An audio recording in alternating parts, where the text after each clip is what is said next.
अपनी मर्जी, अपनी बुद्धि, अपनी चतुराई लगाते हो, वहाँ फिर यूँ समझो कि हम जैसा काल महाराज चाहता है वैसा कर रहे हैं। फिर सतगुरु वचन पे नहीं, सत्संग वचन पे नहीं, हम मन के कहे में चलते हैं। और जब मन के हाथ में बागडोर चली जाती है तो ये जीव लाचार हो जाता है, इसके बस का कुछ रहता नहीं। देखते नहीं आम जीवन में लोग नशे विषय विकारों में जब पड़ जाते हैं, उनकी आदत नहीं, वो प्रकृति बन जाती है। वो लाख कोशिश करना चाहते हैं छोड़ने के लिए, घर वाले परेशान होते हैं, उनके परिवार के लोग परेशान होते हैं, उन चीज़ों से बर्बादी होती है। उसको खुद भी समझ आती है कि मुझे ये गलत आदत हो गई, लेकिन फिर भी वो लाचार होकर उसी गलती को फिर दोहराता रहता है, क्योंकि वही बात है कि हम अपने बस नहीं रहे, मन के बस हो गए। और मन क्या चाहता है? मन चाहता है कि इस दुनियादारी के विषय विकारों में इस जीव को घसीटता रहे। प्रभु के नाम को लेने में इनको बड़ी कठिनाई होती है। दूसरी बातों को सुनने के लिए, करने के लिए मन जिसमें प्रसन्न होता है, उन चीज़ों को करने में चाहे हम पूरा दिन बीत जाता है, पूरी रात बीत जाती है, खाने पीने तक का टाइम भूल जाते हैं, कितना ज़रूरी काम हो उसको भी छोड़ देते हैं, कितनी भी किसी को परेशानी हो उसकी मदद के लिए वो चिल्लाता रहता है, किसी की मदद नहीं करते। लेकिन जिस आदत के गुलाम बन चुके हैं हम उसी काम में व्यस्त मस्त और उसी में रचपच जाते हैं। इसलिए सत्संग में जब जाते हो, और इसको दूसरी चीज़ों से बड़ा इसीलिए बताया है,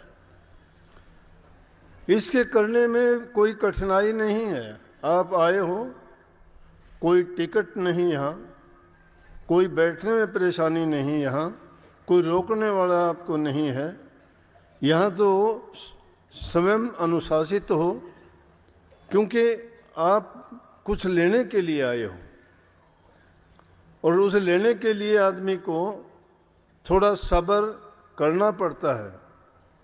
कब से आप आके बैठे हो, मौसम की परवाह नहीं की, आने जाने में परेशानी होगी उसकी परवाह नहीं की। बुज़ुर्ग लोग भी काफ़ी आते हैं जिनमें ये सामर्थ्य भी नहीं होती। ये अलग चीज़ है कि सबकी एक जैसी चाहत नहीं होती। कोई अपने दुख दर्द पीड़ा को मिटाने के लिए आता है, कोई अपनी संसारी ज़रूरतों की मांग करने के लिए आता है, कोई किसी खुशी के लिए कि मुझे ये प्रसन्नता मिले, खुशी, कोई संतान के लिए, कोई रोज़गार के लिए। ज़रूरी हैं ये चीज़ें। हम सामाजिक प्राणी हैं, समाज में रहते हुए उदर पूर्ति के लिए इंसान को सब चीज़ों की ज़रूरत पड़ती है। वो चीज़ें दूसरों को देख के जिससे हमें इस संसार में रहते हुए उनसे सुख मिलता है, खुशी मिलती है, प्रसन्नता मिलती है। और जब वो प्रसन्नताएं भी हमें नहीं मिलती, घरों में या मन में बेचैनी होगी, घरों में तकरार होंगी, क्योंकि मन में जब शांति नहीं हो, इंसान किसी से भी अच्छी तरह ना बात कर पाएगा, ना अच्छा व्यवहार करेगा, ना खुद चैन से रहेगा, ना किसी को रहने देगा। और जहाँ चैन नहीं, शांति नहीं, प्यार नहीं, वहाँ पर क्या होगा कि वहाँ पर फिर भक्ति करने की तो बात छोड़िए कि आदमी का तो वैसे भी दिल उस जगह पे नहीं लगेगा। ऐसी ऐसी पवित्र भूमियाँ हैं जहाँ पर इतने इतने लोग इकट्ठे होते हैं, तो उससे पवित्र भूमि ज़्यादा क्या हो सकती है। जहाँ इतने प्रभु के भक्त जिनके चरित्र अच्छे हैं, जिनके विचार ख्यालात अच्छे हैं, जिनकी भावनाएं सच्ची हैं, जो उस प्रभु के नाम से एकत्रित होके और उस स्थान पर एक दूसरे से कितने प्यार से मिलते हैं, तो वो भूमि पवित्र है। और उस पवित्र भूमि में आदमी के पास से गुजरने वाले के भी विचार अपने आप शुद्ध और पवित्र होने शुरू हो जाते हैं। वाणी थी, ये मेरी लिखी हुई थी। हालात इंसान से सब कुछ करवा देते हैं। एक वक्त था, लेकिन उस बात को मैं उस तरफ ना ले जाके आपको दूसरी तरफ बताऊंगा कि सतगुरु की ज़रूरत पड़ती है जब हमें काल के थपेड़े लगते हैं, परेशानियां बढ़ जाती हैं, चारों तरफ से हमें दुख और चिंताएं घेर लेती हैं। उस टाइम पे हम अपने इष्ट को याद करते हैं। जो नहीं जानते उनकी अलग बात है, लेकिन किसी न किसी रूप में कोई ना कोई अपने इष्ट को मानता है, पूजता है और उनसे मांग करता है कि मेरी संभाल करो, मुझे बचाओ परेशानियों से, मैं दुखी हूँ, आप मेरी रक्षा नहीं करोगे तो कौन करेगा। समय समय पर की है, सबकी की है। अपनी लाज रखने के लिए द्रौपदी ने भी पुकार की, श्री कृष्ण जी को बुला लिया कि मेरी अर्ज सुनो, बचाओ मुझे कि दुष्ट लोग बेइज्जती करना चाहते हैं। आप अब नहीं बचाओगे तो कौन बचाएगा, मेरी लाज रखो।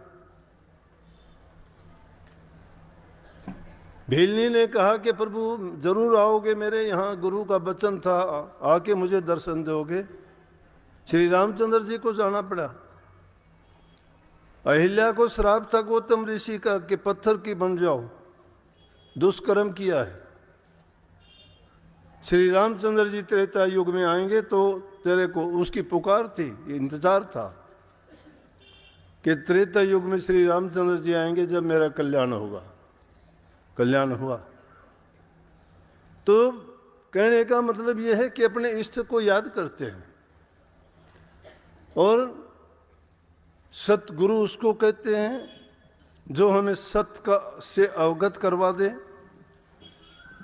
इस काल जाल से निकलने का रास्ता दिखा दे, रहबर होता है गुरु, रास्ता दिखाने वाला और प्रभु से मिलाने वाली कड़ी है वो। जब कड़ी बीच से टूट जाती है तो कोई भक्ति नहीं, कोई प्रभु से मिलना सुलभ नहीं। अगर परमात्मा से मिलना चाहते हो तो गुरु का ही माध्यम है, यही रास्ता है जिस रास्ते से आप मिल सकते हो। तो जब आपको परेशानियां कौन से दुश्मन है कि सतगुरु जल्दी आन संभालो, दुश्मन घेरी घाल रहे। दुश्मन दो तरह के हैं हमारे, दुनियादारी के भी दुश्मन हैं और अंतरी दुश्मन भी हैं। अभ्यासियों के दुश्मन तो उसके मन में रहते हुए घात लगाते हैं, वो है काम, क्रोध, लोभ, मोह, अहंकार, इच्छा, आशा, तृष्णा, वासना, ये घात लगाए रहते हैं। कभी हमें काम में फंसाते हैं, कभी क्रोध में घसीट लेते हैं, कभी लोभ में डाल देते हैं, कभी मोह के बंधन में फांस के इस जीव को ऐसा बना देते हैं कि ये बस दूसरी चीज़ इसको दिखाई नहीं देती। और कभी कुछ मिल जाता है तो अहंकार में ऐसा हो जाता है कि ना ये मालिक को मानता है, ना गुरु को मानता है, ना धर्म को मानता है और ना शर्म को मानता है, ना इसका कर्म धर्म कुछ नहीं रह जाता। तो ये वो 5 दुश्मन है जिनके बचाने के लिए कहा है। दुनियादारी के दुश्मन तो कुछ बिगाड़ नहीं सकते।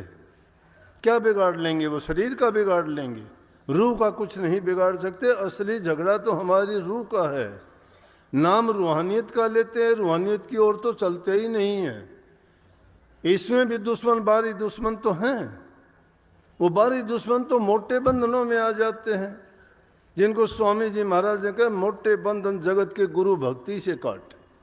वो तो वो हमारे गुरु भक्ति से कट जाएंगे। गुरु भक्ति, गुरु के वचन में चलने से, गुरु की आज्ञा का पालन करने से, गुरु के बताए वचन को मानने से। गुरु हमें क्या शिक्षा देगा? गुरु सेवा से। गुरु सेवा, गुरु भक्ति एक ही चीज़ है। गुरु के वचन की पालना करते जाओ, गुरु भक्ति है। गुरु भक्ति प्रभु की भक्ति है।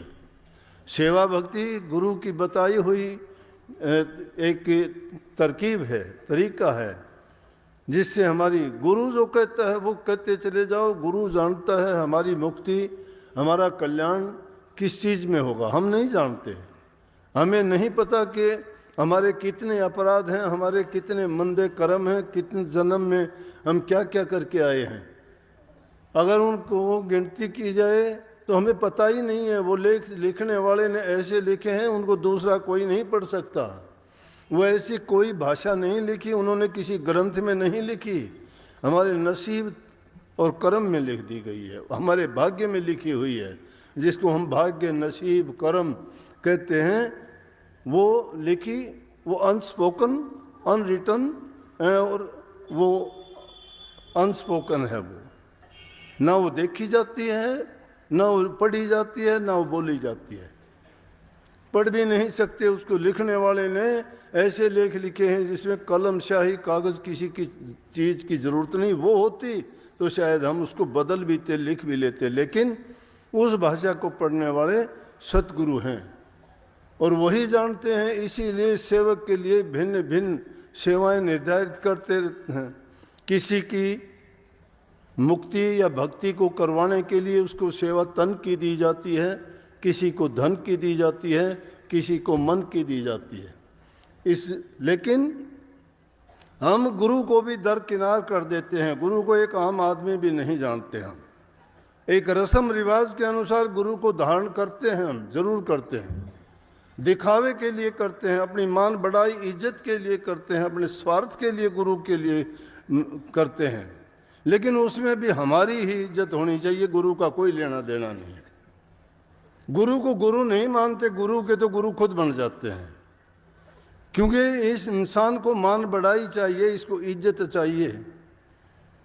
ये जब तक अंदर से साफ नहीं होता है, दीनता, अधीनता, गरीबी जब तक नहीं आती, संत मत के काबिल नहीं है इंसान। वो जो सेवा नहीं करता है, गुरु की आज्ञा में नहीं चलता है, अहंकार में बैठा हुआ है, वो इंसान, मैं कहता हूँ 7 पीढ़ी तक भी अगर गुरु के चरणों में पड़ा रहेगा, कभी उसका कल्याण नहीं हो सकता। क्योंकि वो मन के दायरे में है और बुद्धि के खेल में फंसा हुआ है। जो बुद्धि और चतुराई में रहता है, ये नहीं कि संसार की चीज़ों के लिए गुरु धारण किया, संसार के पदार्थ मिले तो गुरु बहुत अच्छा है, वो नहीं मिले। गुरु को उनसे सरोकार नहीं है। गुरु नहीं चाहता। अगर गुरु की मानोगे, गुरु की चाहोगे, तो गुरु तो कहते हैं कि ये चीज़ें मैं तेरे लिए देना ही नहीं चाहता तुझे। हम संसारी लोग जो चीज़ मांगते हैं वो कहते हैं ये बीमारी है, इस बीमारी को मैं क्यों दूं। लेकिन हम क्या है कि हम चाहते, परंतु संत मत की शिक्षा ये है कि पहले उदर पूर्ति का, रोजी रोटी का काम जरूर होना चाहिए। उसके लिए इंसान काम करे, अपना हक हलाल ईमानदारी की कमाई करे, अपनी हक हलाल की कमाई का, ईमानदारी का, सच्चाई का जो इंसान कमा के खाता है, उसके विचार अच्छे रहेंगे, उनकी संतान भी पवित्र होगी, उसका जीवन भी अच्छा होगा, वो धर्म और कर्म को जानने वाला होगा, उसके दिल में दया भाव होगा, प्रेम होगा, सहन शक्ति होगी और धैर्य होगा। ये चीज़ें कब आती हैं? शुद्धता से। अरे गंदगी जहाँ होगी वहाँ तो बदबू आएगी, बदबू आएगी, कोई पास नहीं बैठने देगा, हम खुद भी उस बदबू से तंग आ जाएंगे। इसीलिए तो आप उस बदबू को दूर करने के लिए कपड़े आप साफ करते हो, स्नान रोजाना करते हो, दातुन आप साफ करते हो, घरों में झाड़ू पोछा रोजाना करते हो। क्यों करते हो? गंदगी मिटे। लेकिन हृदय की गंदगी मिटाने का कभी प्रयास करते क्या? बल्कि अपने लाभ के लिए तो हम ये सोचते ही नहीं, बुरे से बुरे काम शुरू कर देते हैं। अभी अलाउद साहब कह रहे थे कोई नहरों का बारे में, बड़ी अच्छी बात थी कि हम ये सोचते नहीं, अपना अपना स्वार्थ सोचते हैं कि मेरा अच्छा हो जाए, दूसरा कुछ भी हो। अपने घर का कूड़ा करकट बवार के अगर दूसरे के दरवाजे के सामने डालते हो, कौन सा नेक काम है? बहुत बुरी बात है। अगर दूसरे के भी गंदगी है उसको भी अगर दूर करो तो वो एक नेकी है, वो एक तुम्हारा नेक कर्म है, जिसको करना अगर सब सीख जाएं तो मैं कहता हूँ कि आपको कुछ करने की ज़रूरत ही नहीं, सीधे ही बैकुंठ चले जाओगे बिना नाम भक्ति के भी। स्वर्ग और ये तो बहुत आपको सहज में मिल जाएंगे, जिनके लिए दुनियादार बड़ी चीज़ मानते हैं।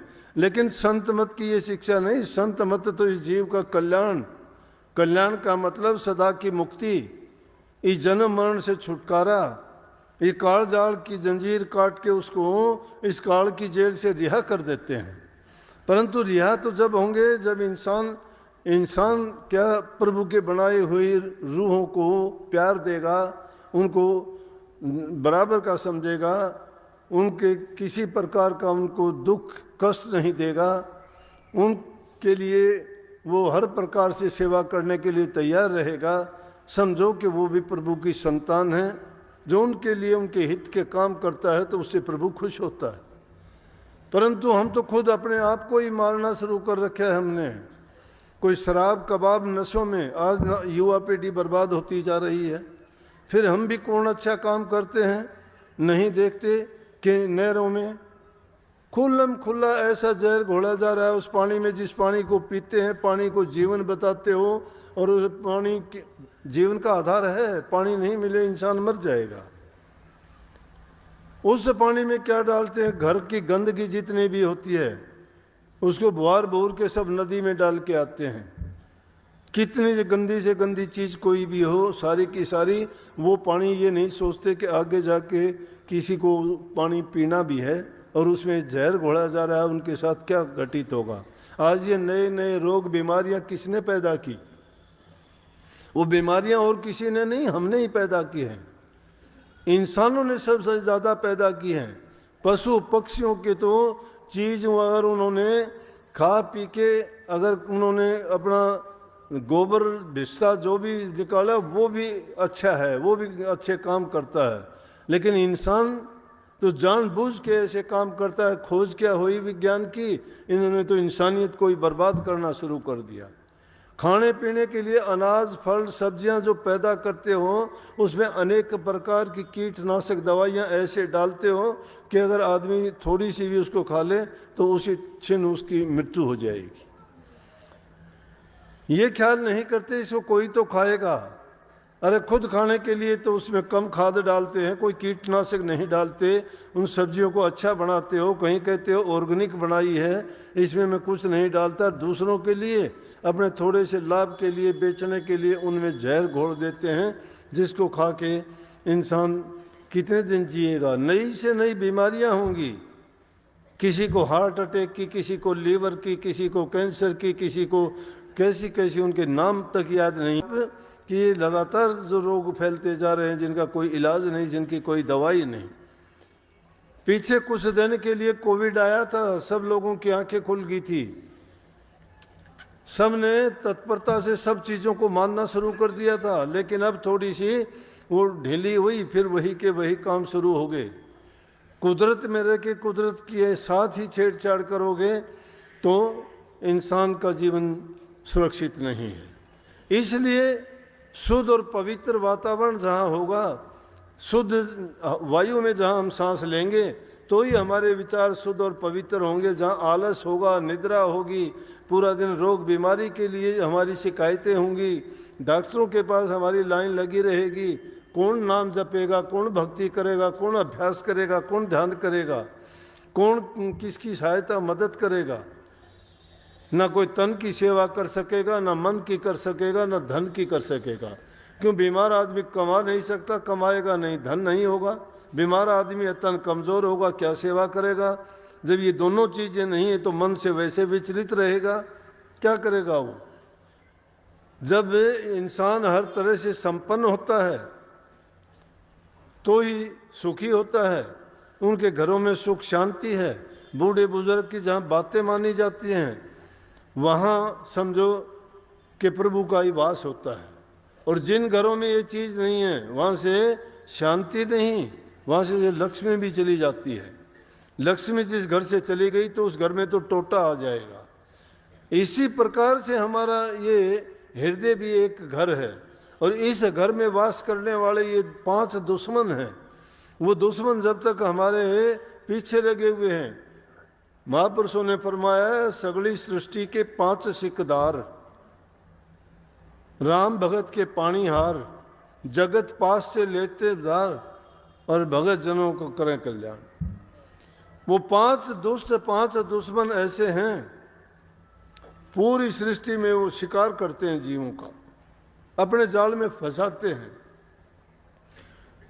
काम के बस होके इंसान सब कुछ बर्बाद कर देता है, घर छोड़ देता है, परिवार छोड़ देता है। अजामेल जैसे महापंडित राजा के पुरोहित थे और उन्होंने एक वेश्या के साथ रह के अपनी पूरी जिंदगी बर्बाद कर दी। इतने पढ़े लिखे विद्वान पंडित होते हुए भी राजा ने भी समझाया, प्रजा ने समझाया, लेकिन काम के बस ऐसा हो गया, बर्बाद कर दिया। क्रोध इंसान को ऐसा बर्बाद कर देता है कि छोटे एक क्षण का क्रोध होता है, इंसान का गला काट देता है। सोचता नहीं है बुरा करते हुए, अरे तुझे कितना, पाप को भी छोड़िए, यहाँ भी सजा मिलेगी। अगर तुमने किस चीज़ के लिए, किसी ज़मीन के टुकड़े के लिए, 4 पैसे के लिए, या कोई और लालच के लिए, या और किसी स्वार्थ पूर्ति के लिए, या किसी मन की और इच्छा की पूर्ति के लिए तुमने किसी इंसान को मार दिया है, तुम कहाँ रहोगे? जेल में। वो आपको वो चीज़ मिलने वाली भी नहीं है। अगर तुमने धन के लिए कहा था, धन गया, जमीन के लिए किया था, जमीन गई, किसी स्त्री के लिए किया था, स्त्री गई, क्योंकि तेरी जिंदगी तो जेल में बीतेगी, या फिर तू फांसी होगा, या किसी पुलिस की गोली से मरेगा, या किसी और दूसरे आदमी से जो अपना बदला लेगा उससे जिंदगी बर्बाद। ये इंसान का जीवन ऐसा नहीं था। कितने अच्छे कर्मों के बाद, कितने जन्मों के बाद, कितने नेक कर्म हमने किए होंगे तब इंसान का चोला मिला। उनसे भी बहुत लाखों अच्छे काम किए होंगे तब हमें ये साधुओं का, संतों की संगत और साथ मिला, उनसे नामदान मिला, सत्संग मिला। कहाँ मिलता है ये पशु पक्षी जीव जंतु 84 लाख योनि के बेचारे भटकते फिरते हैं। सर्दी गर्मी में हालत देखा करो, कभी चिंतन किया करो, किसी ठिठुरती सर्दी में देखोगे बेचारों के ना घर है, ना कोई रहने की जगह है, ठंड के मारे वो मरते हैं, गर्मी के मारे वो मरते हैं, पानी ना मिलने पर प्यासे मरते हैं, उनको दाना पानी कहीं नहीं मिलता तो दुखी रहते हैं। क्या जीवन है? लेकिन इंसान भी तो एक जीव है उन जैसा ही, इसके पास सभी चीज़ें हैं और उन सभी चीज़ों को होते हुए भी इंसान अपने जीवन को बर्बाद करता है। इस जीवन को याद करेगा भला मुसाफिर बंदे, आया था कुछ लाहा करने, फंस गया केड़े धंधे, भव सागर तन तरना पैसी, पाप पुन धर कंधे। कहें कबीर सोई पार उतर गए, हर हर नाम जपंदे। कल्याण जब होगा हरि का नाम जपोगे। हर का नाम जो जपते हैं और वो आदमी को संतों की संगत मिले, उसके बड़े ऊंचे भाग होते हैं। संगत से गुण उपजे, कुसंग से गुण जा, बांस फांस मिश्री एक ही भाव विका। अगर सत्संग मिला, गुरु मिला तो लाभ उठाना चाहिए, मौका नहीं छोड़ना चाहिए। अवसर हाथ से निकल जाता है, उन लोगों से पूछ के देखो जिनको टाइम रहते हुए वो काम नहीं किया, बाद में हालात बिगड़ी तो फिर पछताते और कहते हैं कि मैंने वो काम नहीं किया। बड़े बड़े महापुरुषों को पछताते हुए देखा, जो धन के लालची थे उनको पछताते हुए देखा। सिकंदर जैसे बादशाह जिन्होंने 30 कोस का खजाना भर लिया था, आखिर वक्त में रोते हुए गया। रावण जैसे सोने की लंका थी, दिया जलाने वाला घर में नहीं रहा। इतनी शक्तियां उसने तप करके प्राप्त की थी कि देवता लोग भी उसके दास बन के काम करते थे। क्या हुआ? हमारी गिनती कहाँ है? हमारी कोई गिनती नहीं, ना हमारे पास कोई युक्ति है, ना भक्ति है, ना कोई शक्ति है। और फिर भी अहंकार इतना है कि पता नहीं क्या बने फिरते हैं। अरे ये इंसान का जीवन कुछ भी नहीं है, ये तो एक पानी का बुलबुला है, आज है कल को खत्म हो जाएगा। जिंदगी ये आदमी मानंद मुर्ग खुशनुमा, बैठा किसी डाल पर चहचाया और उड़ गया। ये तो उस पक्षी की भांति है, कुछ दिन की चहचाहट है, वो उड़ जाओगे। देखते देखते कौन कौन चले गए, बड़े बड़े चले गए, हाथों से पर्वत उठाते थे वो भी चले गए यहाँ से, जो समुद्रों पार गए थे वो भी गए यहाँ से, जिन्होंने ऊंची गहरी नींव रखा रखा के बड़े किले बनाए थे, सोरण के किले कितने थे, सोने चांदी के बनाए थे, वो भी नहीं रहने पाए। 2 दिन जग में जीना है, इतने पे क्यों इतराते हो, मेरी काया मेरी माया शोर मचाते जाते हो, साथ नहीं हरि नाम लिया, गफलत में दिन रात कटे। अफसोस की, कुछ किया नहीं, दुनिया से खाली हाथ चले। अफसोस ये है, खाली हाथ आए थे, खाली हाथ चले जाने में क्या है। अरे ऐसा काम करके जाओ कि जिससे या तो दुनियादार तुम्हें हमेशा के लिए याद रखें। आज क्यों गांधी जी को याद करते हो, क्यों कबीर साहब को याद करते हो, क्यों नानक साहब को, पलटू साहब को, रविदास जी को क्यों याद करते हो?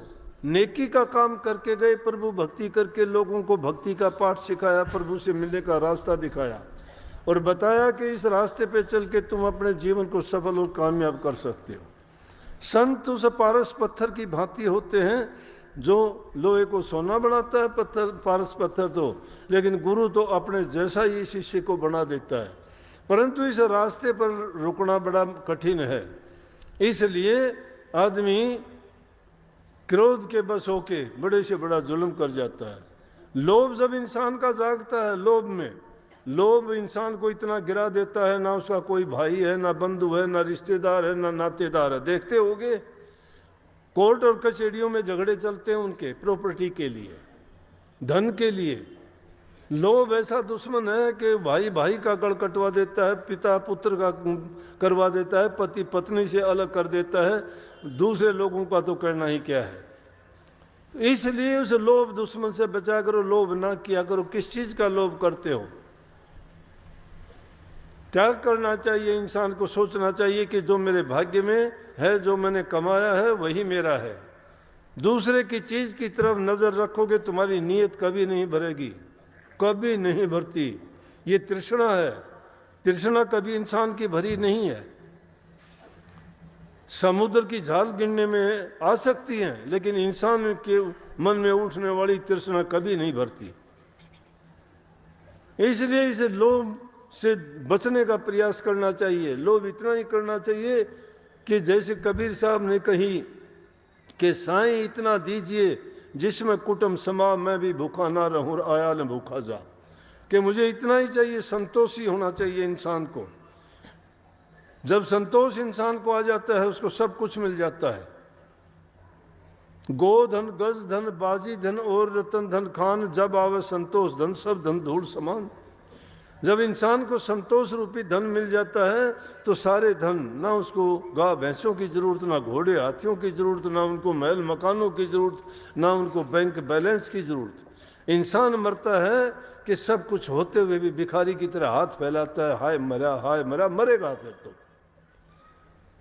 आदमी जो सोच लेता है, जब विचार जैसा उसका होता है वैसा वो पूरा हो जाता है।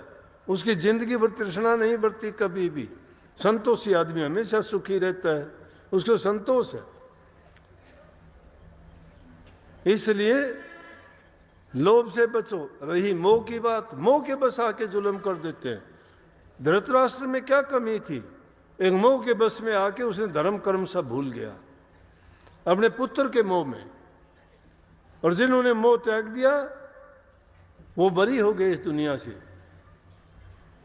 इसीलिए त्याग की महिमा थी। किसी ने अपनी पत्नी छोड़ी, किसी ने अपने बच्चे छोड़े, किसी ने राजकाज छोड़ा, मोह नहीं किया, छोड़ दिया। छूटना तो वैसे भी है, कोई साथ जाता ही नहीं है। ये तो रेल जैसी सवारी है, कोई 10 मील पे, कोई 20 पे, कोई 50 पे छोड़ जाएंगे, सब छोड़ जाएंगे। अब से पहले भी गए हैं छोड़ छोड़ के, हमें भी उसी तरह चला जाना है। फिर इंसान दावा किस चीज का करता है? दावा करने वाली चीज है, उस ओर तो हम ध्यान देते नहीं। दावा करो प्रभु के नाम का। मोह के बंधन में, मोह बहुत बड़ा दुष्ट है। मोह में जो इंसान फंस जाता है, मोह करवाता है सारे उल्टे काम, क्योंकि मोह के बस उसको सब कुछ नियम ताक पर रख देता है। अपने उस मोह के बंधन में बंधा हुआ, चाहे उससे कितना भी गलत काम करवाओ, सब कर लेता है। और सबका दुश्मन है। काम में 10,000 हाथियों का बल है, क्रोध में 12,000 हाथियों का बल है, लोभ में 20,000 हाथियों का बल है, मोह में 30,000 हाथियों का बल है, तो अहंकार में अकेले में जितना उन सब में है उतना अकेले में है। तो अहंकार सबसे बुरा है। अहंकार जिस इंसान में आ जाता है वो इंसान सबसे बेकार है, कामित्र है। उसका भी कल्याण हो जाएगा। उसी अजामेल का कामी था, लेकिन उसका उद्धार क्यों हो गया कि लड़के का नाम नारायण रख लिया और मरते वक्त में उसी का जाप किया, नारायण नारायण नारायण नारायण, नारायण मेरी मदद कर, बच गया। तुलसी अपने राम को रीझ भजो चाहे खींच, उसने रीझ के नहीं बजा, बोला कि राम का नाम नहीं लूंगा, महात्माओं से करने लगा, और कुछ भी कहो मैं आपकी बात मान लूंगा। महात्माओं ने युक्ति निकाली कि ये राम का नाम लेगा नहीं, लेकिन हमारे से इसने आशीर्वाद ले लिया, कल्याण तो इसका करना होगा। उन्होंने कहा कि तेरे लड़के का नाम नारायण रख लेना। मैं बोला ये मान लूंगा, लड़के का नाम नारायण रख लिया, और नारायण नारायण सबसे छोटा था, बहुत प्यार हो गया था, मोह प्यार था।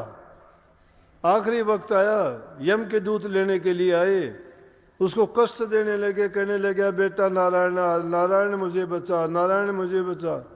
कहते हैं परमात्मा ही आ गया, नारायण परमात्मा का नाम है। इसलिए तुलसी साहब ने कही कि तुलसी अपने राम को रीझ भजो चाहे खींच, भूमि पड़ा सो जाम सिर ओंधा सोंधा बीज।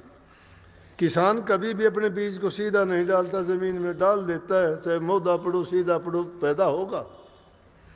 प्रभु के नाम को तो ये तो ऐसी खांड की रोटी है, चाहे आगे से खाओ चाहे पीछे से खाओ, चाहे ऊपर से खाओ चाहे नीचे से खाओ, स्वाद मीठा है उसका। हरि नाम प्रभु की भक्ति ऐसी ही है। इसलिए जो आदमी कही है कबीर साहब ने, कामी तरह क्रोधी तरह, क्रोधी भी बड़े बड़े क्रोध करने वाले जिन्होंने कत्ल तक किए वो भी बच गए। कामी क्रोधी लालची भी इतर जाता है, लेकिन आन उपासक और कीर्तघन, आन उपासक वो है कि अपने गुरु को छोड़ के किसी दूसरे गुरु की उसमें चला जाए, वो आन उपासक है, किसी दूसरे की पूजा करती है। और कीर्तघन वो है जिसको नमक हराम भी कह सकते हो, जिसका खा के नमक हरामी करता है, उस आदमी का कभी भी चाहे वो नाम के कुछ भी करता रहे उसका कल्याण नहीं होगा। इसलिए हमें नमक हराम, दूध हराम और नाम हराम नहीं होना चाहिए। नाम हराम है, गुरु से नाम लेके और वो गद्दारी करता है, वो इंसान का कभी कल्याण नहीं होगा। दुख घेर लेंगे, उसको बर्बाद कर देंगे, दीमक लग जाएगी, घुन की तरह खा जाएंगे, बचेगा नहीं। वो नाम हराम है। दूध हराम, किसी माँ का दूध पी के अपनी माँ की जो सेवा नहीं करता, उसकी आज्ञा का पालन नहीं करता, उसकी इज्जत सम्मान नहीं करता, वो दूध हराम करता है, दूध लजाता है। हमारे देश की संस्कृति रही थी कि माँ अपने जवान बच्चे को भी दूध का वास्ता देती थी कि बेटा अगर मेरा दूध पिया है और युद्ध के मैदान में जाता है तो मैं देखूंगी कि अगर तू युद्ध के मैदान में शहीद भी हो जाता है तो घाव तेरी छाती पे होना चाहिए, पीठ पर नहीं। ये मेरा दूध मत लजाना। इसीलिए ब्याह शादियों में अब तो शायद रिवाज है कि नहीं, जब घोड़ी पे चढ़ के दूल्हा बन के बहू लेने के लिए जाता है तो उसकी माँ एक बार सूंड करती है उसको दूध पिलाने का बहाना, वो उसका मतलब तो यही था। और तीसरा है नमक हराम। अगर किसी का नमक खा लिया, ये पुराने ज़माने की ये थी, जिस इंसान का नमक खा लेते थे वो इंसान कभी उसके साथ गद्दारी नहीं करता था। कहते हैं एक बार किसी घर में चोर घुस गए, ज़माने कुछ ऐसे थे, घर में नमक ला के रखा हुआ था, क्या चीज़ चोरने की होती थी, अनाज अनूज ही चोरते थे, धन दौलत इतनी होती नहीं थी, होती तो भी वो गरीब आदमी के पास कहाँ। चोर घुसे घर में, जाके देखा तो उसने सोचा कि हाथ मारा तो एक मिट्टी के बर्तन में नमक डला हुआ था, उसने सोचा बुरा होगी, उसे उठा के मुंह में ले लिया, लेते ही वो था नमक। वो नमक के खाते ही दूसरे जो चोर थे साथ वाले उनसे कहने लगे बात सुनो कि चलो इस घर में चोरी नहीं करेंगे। बोले क्यों? नहीं, बोला इस घर का नमक खा लिया मैंने। उस घर में उन्होंने चोरी नहीं की। जब चोरों के भी नियम थे, आज तो साहूकारों के भी नियम नहीं है। धर्म कर्म को लोग भूल जाते हैं, मर्यादाएं भूल जाते हैं, हमारी संस्कृति को भूल गए हम। अगर उन चीज़ों का भी हम पूर्ण रूप से अनुसरण करें, उन पर चलें, उनको याद रखें, तो भी हम अपने जीवन में कभी दुखी नहीं रह सकते। आज जिसके पास धन है वो भी भूखा है, सब कुछ है वो सबसे भूखा है। सब कुछ होते हुए कहता है मेरे पास कुछ नहीं है। परमात्मा उसको ऐसा ही बना देता है, वो भूखा है, उसके पास सब कुछ होते हुए कुछ नहीं है। एक बार एक चीन का महात्मा था, चीन में, लेकिन वो बैठा हुआ था जंगल में, तप करता था एकांत में, और एक तरफ से दूसरे राजा आ गया, उस रास्ते से गुजरान हुआ तो उसने देखा इस जंगल में अकेला आदमी क्या करता है ये। उसको देख के उसके पास गया, बोला कि तुम कौन है? बोले आप कौन हो? राजा कहने लगा मैं राजा हूँ। बोला मैं राजा हूँ। बोला तू राजा कहाँ है? राजा के पास तो सेना होती है, तेरे पास सेना है? राजा के पास खजाना होता है, तेरे पास खजाना है? राजा के पास तो सेवक होते हैं, तेरे पास सेवक है? बोला राजा की दुश्मनी होगी किसी के साथ, डरता सेना रखता होगा, मेरा कोई दुश्मन नहीं है, सेना रखने की जरूरत नहीं। बोला धन, बोला मुझे मेरी तृष्णा नहीं है, राजा को तृष्णा होगी धन की, मुझे सारी चीज़ों की ज़रूरत परमात्मा अपने आप पूरी करता है। ये इंसान को भरोसा नहीं है। जिसने पैदा किया है वो सब कुछ देता है, टाइम पर देता है। रहो निचिंत करो मत चिंता, चोंच देई सोई चिंत करेगो, पाँव पसार पड़ो दिन सोवत पेट दियो सोई पेट भरेगो, जीव जिथे जल में थल में पुन पाहन में पहुँचाए धरेगो, भूख ही भूख पुकारत है सुंदर के तू तो भूख मरेगो। जो कहता है भूखा मर गया, भूखा मर गया, भूखा मरेगा। और जब कहता है कोई कि सब मौज है, फकीरी हालत, ना कुछ खोने की चिंता है ना कुछ पाने की लालसा है, वो फकीरी जीवन है। मस्त मिल गया ठीक, नहीं मिला, लेकिन जिसने पैदा कर रखा है उसने तेरा इंतजाम कर रखा है, सब कर रखा है। लेकिन ये सोच के हाथ पे हाथ धर के नहीं बैठना, पुरुष तो करना पड़ेगा, मेहनत और काम करना पड़ेगा। उसके लिए आपको सभी चीज़ें उन्होंने दी है, उनका प्रयोग करना है। ये इंसान को ऐसा औजार मिला है, ये बेगाना है, लेकिन काम लेना है इससे, और इससे और कितने कोई काम नहीं। काम क्या लेना है? लालदास ने कहा लालदास उठ भजन कर, आलस ऊंग निवार, रिच बेगाना कारज अपना वक्त से ले संवार। ये रास बेगाना है और वक्त है थोड़ा सा, तो कुछ समय के लिए औजार मिला है, तू अपना काम संभाल ले इससे। उठ के भजन कर, भजन से काज संवरेंगे। भजन कोई गीत गाना नहीं, भजन करना है प्रभु का चिंतन करना, मनन करना, उनको याद करना। प्रभु को याद करोगे अपने ही ख्यालों में कोई बुराई नहीं रहेगी। ये हो नहीं सकता कि कोई समुद्र के पास बैठा हो और प्यासा मर जाए। ये कोई हो नहीं सकता कि कोई बगीचे में जाए और कहे कि मुझे दुर्गंध आती है। ये हो नहीं सकता कोई अग्नि के पास बैठ के कह दे मुझे सर्दी लगती है, क्योंकि उनकी तासीर है उसको ठंडक देने के लिए। महापुरुषों के पास जाके कोई दुष्ट आदमी ही ऐसा होगा जो नहीं सुधरता, जिस पर कोई काल महाराज की विशेष कृपा हो, वो है संतों से आदमी खाली आता है। नहीं, संतों के पास तो बड़े बड़े दुष्ट, बड़े बड़े डाकू, बड़े बड़े ठग और चोर भी महात्मा बन के निकले हैं। महापुरुष उनको सुधार देते हैं। ज्यों पारस के परस से लोहा कंचन हो, त्यों संतों के संग से जड़ से चेतन होई। दुर्मति भाजय सहज ही और चढ़े सुमति का रंग, जो नर मन वचन कर्म से आए मिले सत्संग।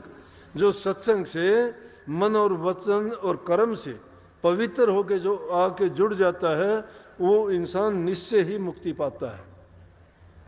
निश्चय क्यों पालेगा? तीन ही चीज़ों से तो हम कर्म करते हैं, और तीन ही चीज़ों को अगर सुधार लें तो हमारा तो कल्याण हो गया। तन पवित्र सेवा किए, धन पवित्र किए दान, मन पवित्र हरि सुमरण से तिरबिद हो कल्याण। तन को पवित्र करना चाहते हो तो सेवा किया करो, मन को पवित्र करना चाहते हो तो प्रभु का चिंतन किया करो, नाम जपया करो, अभ्यास किया करो, सुमरण किया करो, ध्यान किया करो। जब भी एकांत में समय मिलता है अपने आप में ये चिंतन करके देखा करो कि मेरा जीवन है क्या, मैंने क्या किया है जीवन में। अरे दुनिया में आए तो कुछ नेकी करके जाओ, कुछ भला करके जाओ, कुछ अच्छा करके जाओ। ये नहीं कि जिनके लिए तुम पाप कर्म करते हो, जिनके लिए तुम भीख मांगते हो, जिनके लिए तुम अपना दीन धर्म खो देते हो, जिनके लिए तुम बड़े से बड़ा पाप कर जाते हो, वही तुम्हारा अंत टाइम में साथ छोड़ देंगे। वो तुम्हें दूसरा दर दिखा देंगे। तुम्हारी इज्जत और कदर, तुम्हारी तिथि भी नहीं पूछेंगे। जब तुम खटिया पे लेटे होगे, आखिरी वक्त होगा, जब तो दुआ प्रार्थना ये होंगी कि परमात्मा इसको उठा ले। अब तो जिनके लिए करते थे तुम देखते रह जाओगे, तुम्हें पानी तक देने के लिए नहीं आएंगे तुम्हारे पास। तो इसलिए उनके लिए क्यों ऐसा करते हो? अपने जीवन में क्यों तुम ये पाप कर्म का बीज बोते हो कि जिसका परिणाम तुम्हें भुगतना पड़ेगा दूसरों को सुख देने के लिए। अपने सुख को नहीं देखते। हमें सुख किस चीज़ से मिलेगा? प्रभु की भक्ति में। नाम हर चीज़ को पवित्र करने वाला है। नाम बड़े से बड़े पापों से मुक्ति देने वाला है। नाम हमारे बड़े से बड़े दुखों को दूर करने वाला है। जब कभी तुम किसी चीज़ से, समस्या से दुखी हो, परेशान हो, या आपको कोई ऐसी चिंता हो, उस वक्त में एकांत में जाके सब चीज़ों को भुला के उस प्रभु से दुआ मांगा करो। वो सबको देता, आपको भी देगा। वो सबके दुख हरने वाला है। ये हो नहीं सकता कि आप पुकार करो वो सुनेगा नहीं। सब सुनता है वो, लेकिन पुकार में हमारी में सच्चाई नहीं है। जब मतलब होता है तो उसको याद करते हैं, खाली वक्त में तो हम खुदा खुद ही बन जाते हैं।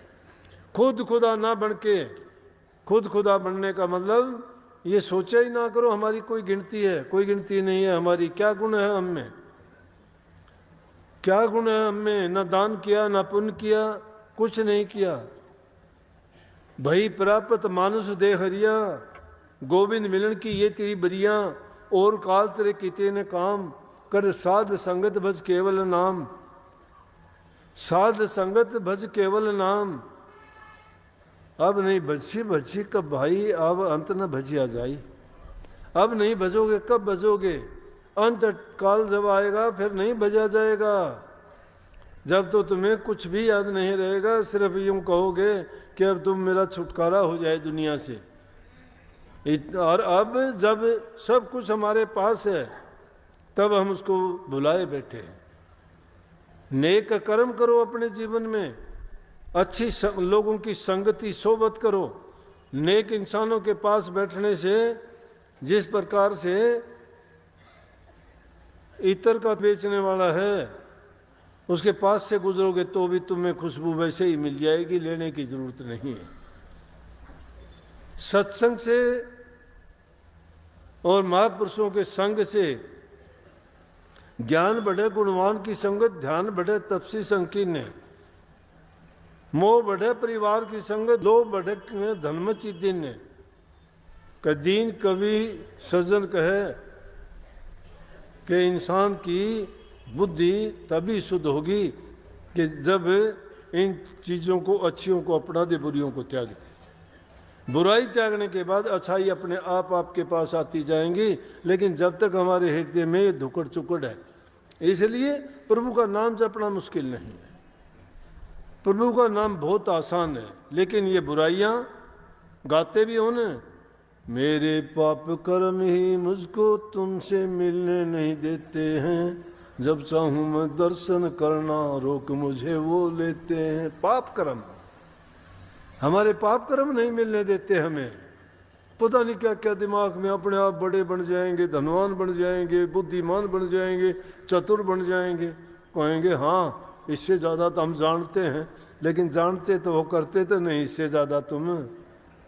बड़ी अच्छी बात है, मेरे से भी ज़्यादा आप जानते हो, मुझे पता है मेरे से ज़्यादा जानते हो, लेकिन आप करते तो नहीं ना। किया करो, फिर मैं भी मान जाऊंगा मेरे से ज़्यादा जानते हो। जानना नहीं, करना है। करके दिखाओ। करनी बड़ी है। जो इंसान करता है और करके दिखाता है, दुनिया नहीं करने देगी, बड़ी रुकावट डालेगी। फिर याद करोगे सतगुरु जल्दी आन संभालो, दुश्मन घेरी गाल रहे। दुश्मन घेरी बहुत गाली, मेरे भी गाली, गालो भाई। तुम जैसा करना जानते हो तुम करो, मैं जो करना जानता हूं मैं करूंगा। मेरी नहीं लड़ाई मेरे सतगुरु की, तुम्हारी है दुष्टता की। दुष्टता कैसे जीत सकती है सतगुरु से? कौन जीतेगा बोलो? सत्य जीतेगा, धर्म जीतेगा या पाप कर्म जीतेंगे? सत्य की जीत होती है। और ये रुकावटें तो बाधाएं तो आती हैं, हर चीज हर जीवन के रास्ते में आती हैं, लेकिन अच्छों का संग मिलने से बुरे भी तर जाते हैं। लोहा भी काट के संग तर जाता है। एक भूंड भी भोरे से दोस्ती करके तिर गया। भूंड और भोरे की दोस्ती होगी। अब भूंड की तो आदत है कि गंदगी में जाएगा वो, तो भोरे से कहने लगा यार आ मेरे पास, एक दिन निमंत्रण दिया गया, जाके देखा गंदगी पर लगा रखे ढेर गंदगी के, गोले बड़ा बड़ा धर रखे चारों तरफ। समझ गए ना? उल्टे पाया दे ले जाके। भोरे ने नाक सिकोड़ लिया बेचारे ने, क्या अच्छा फंसा। बोला खा पी, बोला कि छिक लिया मैं तो बस सगुन देते, मुझे नहीं चाहिए कुछ भी, मेहरबानी कर अब तो छुट्टी कर, फिर एक काम करना। बोला बोल। बोला मेरे पास आना। बोला ठीक है। मौका लगा, भूंड गया कि यार दोस्त के पास चलूं भाई, मैं बुला के ले आया था, मैंने तो बड़ी इज्जत उसकी करी, बड़ा खान पान ने दिया, अगर ना खा तो मैं क्या करूं। गया भोरे के पास। भोरा दो बगीचे में रहता है, भिन्न भिन्न प्रकार की सुगंधी, भिन्न भिन्न प्रकार के फूल भूंड ने कहाँ देखे थे। भूंड देख के और बड़ा मस्त हो गया।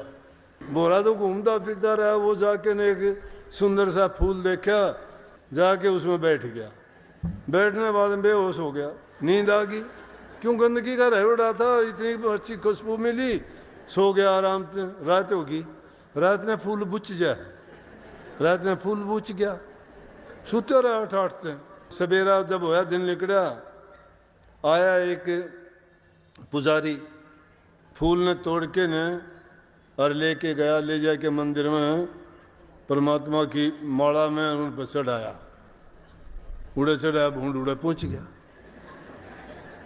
कड़े गंदगी का रहने वाला, कड़े मंदिर में शुद्ध पवित्र, आँख खुली देखा तो घड़ियाल बाजे हैं, घंटे बाजे हैं, आरतियाँ उतरे हैं, लाइट जले हैं भिन्न भिन्न प्रकार की। और भूंड तो मस्त हो गया, अच्छी जगह पहुंचे भाई। सुना करते नहीं बोला स्वर्ग हो से, लेकिन यो ऐसे स्वर्ग शायद। प्रभु के दर्शन करके मस्त हो गया। इतनी देर दोपहर का टाइम हुआ, 12 बजे के बाद वो सारे फूल इकट्ठे करे पुजारी ने और ले जाके गंगा जी में बहा दिए। वो फूल के ऊपर बैठा भया जा है मस्ती में। गंगा तो हर चीज़ को पवित्र करने वाली है, बड़े से बड़े पापियां ने भी पार कर दिया, सबके पाप भर लेती है। उन्होंने देखा, भोरे ने सोचा यार बुलाया था कहाँ गया, ढूंढता फिर है। वो ढूंढते ढूंढते बगीचे में कोई नहीं दिखा, देखा तो गंगा जी में जा फूल पर बैठा। बोला बोल भाई क्या हालचाल है, कहाँ चला? बोला हाँ पूछना।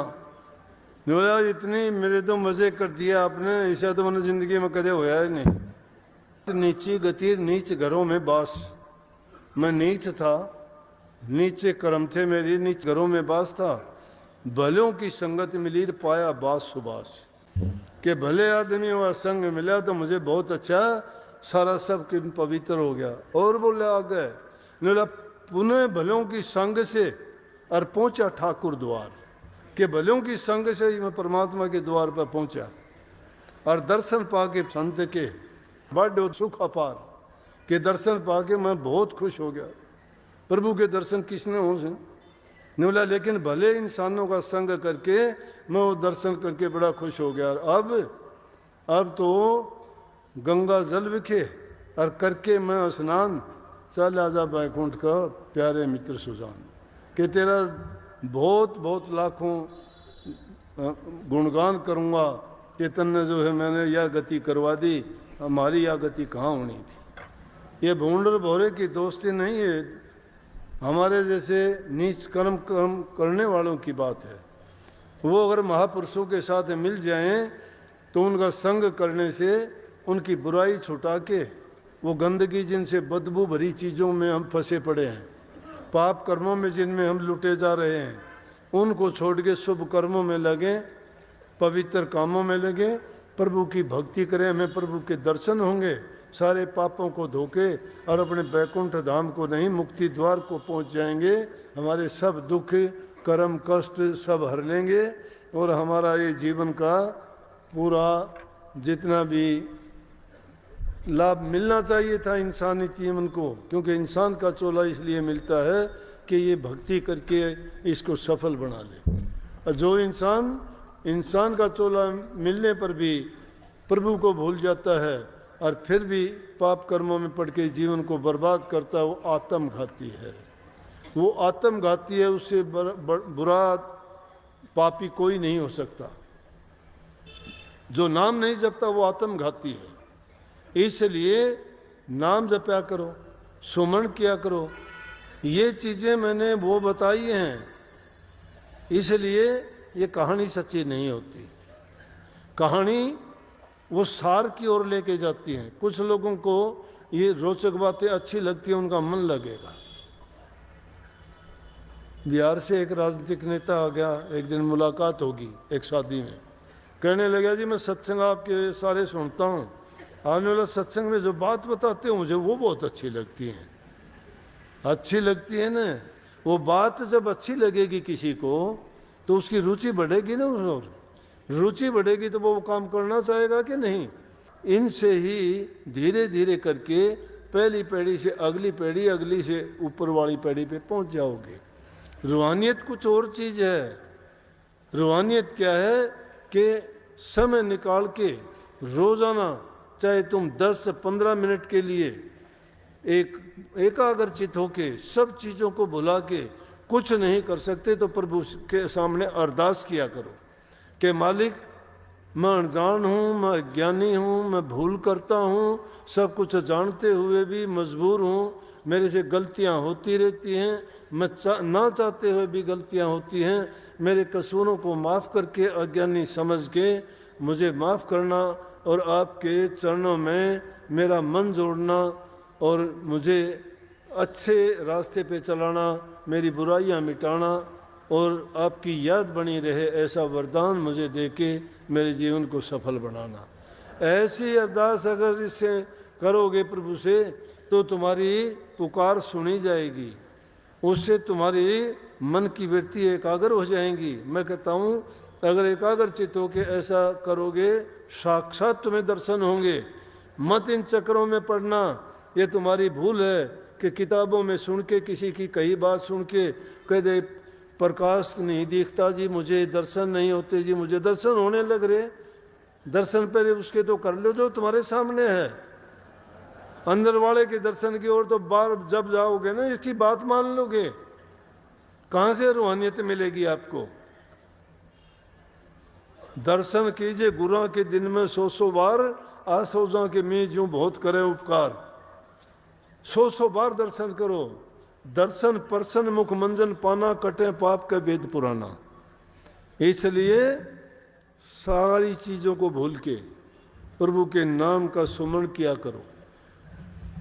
अपना समय सेवा में, बूढ़े बुजुर्ग की सेवा में, दीन गरीब दुखी की मदद किया करो। तुम्हारे हृदय में दया और प्रेम उमड़ेगा, वो भक्ति के अंग हैं।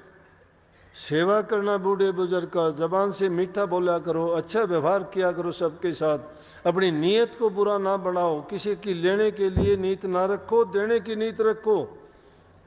अगर लेने की नीयत रखोगे मांगते रहोगे, मांगते रहोगे। अगर देने की नीयत रखोगे तो तुम देने वाले बनोगे, दाता बनोगे। तुम भिक्षुक ना बनो, भिक्षुक हमेशा मांगता ही रहेगा। सुदामा जी मांगता ही रहा सारी जिंदगी, और श्री कृष्ण जी दाता थे, वो दाता बने, राजा बने। पूरी दुनिया को क्या क्या दिया, दुखियों के दुख दूर किए, पापियों का नाश किया, सबको सुख दिया, प्रेम दिया। इसीलिए तो आज भी उनको जो है कितने रूपों में याद करते हो, पूजते हो, और कितने ही उनके नाम से धर्म पंथ मजहब चले हुए हैं। इसलिए सत्संग से ये लेके जाओ कि हम आज के बाद ये संकल्प लो कि हम ध्यान अवश्य करेंगे, ध्यान अवश्य करेंगे। 100 काम छोड़ के भी ध्यान में बैठेंगे, भूख प्यास की भी परवाह नहीं करेंगे। अगर वो जितना हमें सताते हैं, ऐसी तड़प होनी चाहिए वो नाम का समय भी हमें उतना ही सताए। आप सबका सद्गुरु महाराज कल्याण करें, आपको शक्ति दें, आपका रुचि बढ़ाएं नाम में, भक्ति में, और आपका जीवन सफल हो। आशीर्वाद। राधा